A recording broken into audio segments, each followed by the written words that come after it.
Hey everybody, happy Thursday. Happy Thursday. Having my much needed coffee. And I want to talk to you guys about when they see us. Like most everybody, it seems like I watched the series by Ava DuVernay on Netflix, and I have so many feelings. I was mad watching it. I was sad. I was able to relate. I was able to empathize.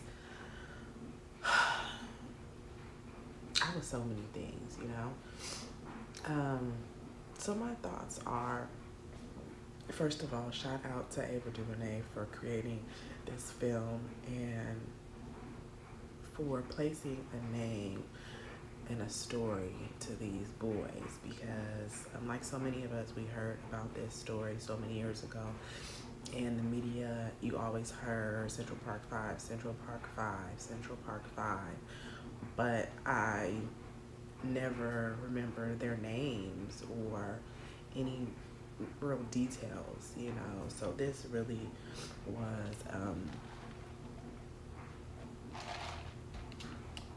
just wonderful how she, took the time to dig deep into each one of their stories and told their stories just beautifully. I want to talk about the title a little bit. The title is so perfect. When they see us. When they see us, what do they see? You know, I have two boys, two black boys, obviously, that I'm raising, and I have one daughter, and my daughter is the oldest. And when I had my first son, Aiden, I immediately start noticing a difference in the way that he was treated, things that I never experienced with my daughter. And I started experiencing this with him as early as preschool and kindergarten age, you know, in the classrooms with certain teachers. He was my first child that it took. The school that he's at now probably is the third or fourth elementary school that the third or fourth maybe elementary school that he's been at, and he's in the 5th grade now, and he finally is at an elementary school that is a perfect fit for him. And one of the things that makes it, I think one of the things that makes it a perfect fit is that the teachers are a lot more experienced. You know, he came from schools with teachers who were fresh out of college, who just didn't have a lot of life experience. Where he's at now, the teachers are 20-year teachers, 25, 30 years. They seem more cultured, you know, if you know what I mean. I went from getting calls all the time about Aiden acting up to now him being at this school for 3 years now. He's going into the 6th grade, and I've never gotten one single call or email or any quote unquote bad report about him doing anything. I've only gotten teachers singing his praises. So same kid, you know, two different scenarios, two different outcomes. So yeah, it's been an interesting journey. It really has, but definitely learning a lot about how the world sees my sons, and it's a lot to take in at times, you know. So I say that all to say, you all, that I can empathize with that title. You know, when they see us, it's become very apparent to me that when they see us, when they see our young black boys, that they don't see young black innocent boys. They don't see, you know, these children who are full of innocence and life, and they don't see that, you know. This movie was a clear indication that they see us as animals, as criminals, as less than human, you know. Like many of you saw the story of the last story that was told in the series of the young man Corey was, gosh, excuse me, the whole thing was hard to watch, but his story was like, it was like he was in hell, you know. It made me think about, it made me think about my son, who's not too much younger than these boys were, and how much he likes to play, and how innocent he is, and how much life he hasn't experienced yet, and how naive he is about a lot of things, and just that pure innocence. And to pick that up and take that into an environment like Rikers Island or Attica, these are prisons with people that are pure evil. I mean, these prisons and jails house some of the worst criminals who've done the most heinous crimes. So to pick up a child that is completely innocent and filled with this innocence and put them in an environment with people who are savages,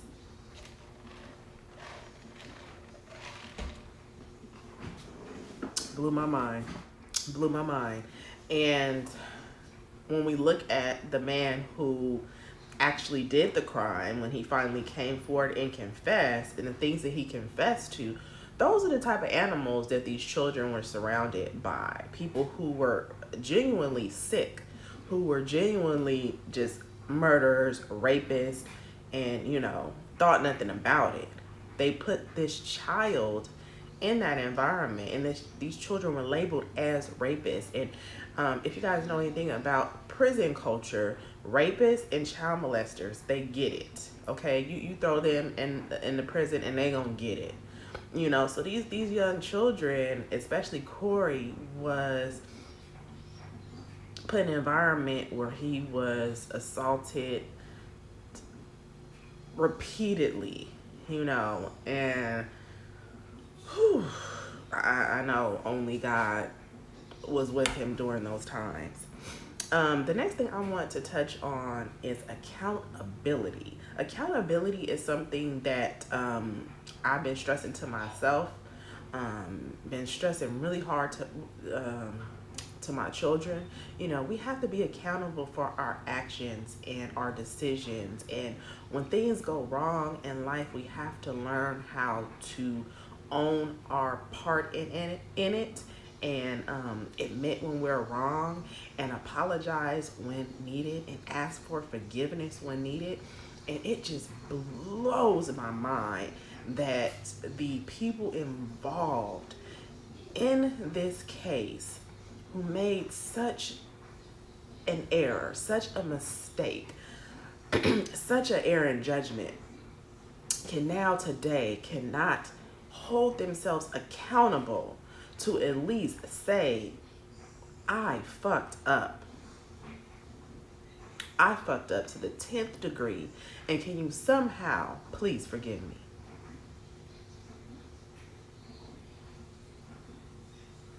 That just blows my mind. I see a lot of it probably is ego, and a lot of it probably also, so a lot of it I'm assuming is ego, but a lot of it is just a testament to show that these people still see us that way. They still, in their mind have convinced themselves that these boys are guilty and they're still animals. So part of it is just, not taking accountability and having your ego in the way. And the other part of it is a lack of growth. When you go through life unwilling to stretch and grow and see things from a different lens, you just stay stuck. I know that these people have to know that they're wrong. They have to know that they made a horrible mistake, and to not own that, to not hold yourself accountable for that, and to still look for and to make excuses for and to point the fingers at and to blame someone else.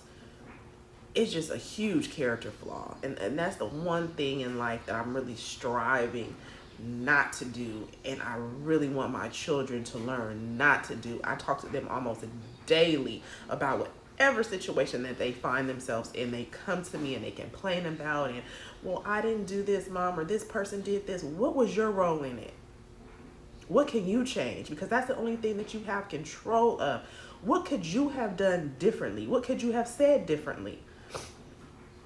What can you do? You have to hold yourself accountable at all times.